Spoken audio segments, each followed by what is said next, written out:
जय Jagannath सांगमाने OPSC ASO secretariat मोर आज target day 25। तो आज मोर टार्गेट डे 25 रे मैथ रो डिस्काउंट चैप्टर जोटा कि मोर अल्प बाकी अच्छी से सारीदेवी। देन मैथ सरला मोर ओडिया अच्छी ओडिया रो मोर पदान्वय चैप्टरटा मु भल भाव कभर करी जोटा कि ओडिया सारस्वत बही। देन इंग्लीश रो आर्टिकल चैप्टरटा मोर कंटिन्यू रहिबो। Then history medieval history the Mughal मु भल भाव सारी देइथिले। देन द मराठा चैप्टर पढ़ी जोटा कि related to the not related to the Peshwa but related to the Maratha sardar like the Maratha kings like Chhatrapati Shivaji Sambhaji etcetera. Then geography मोर इंडियन मिनरल जोटा कि मोर कंटिन्यू रहिबो आ मोस्ट प्रोबेबली आज ही मोर सरीजिव ए चैप्टरटा।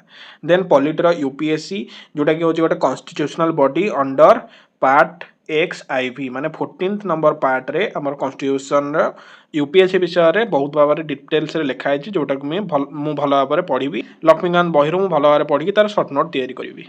देन मोर करंट अफेयर्स द हिंदू जो डेली एडिटोरियल क्लास रोची मुझे यूट्यूब फ्री सेशन मु करी। तो यहाँ था मोर टार्गेट। आ गाइज प्लीज आपण मैंने मोर गोटे क्वेश्चन आंसर कमेंट रे देबे who is now the prime minister of Nepal because the Hindu editorial related बहुत ही इनफॉरमेशन आ बहुत ही आर्टिकल आसला। तो यहाँ था वीडियो। Thank you. जय हिंद जय भारत।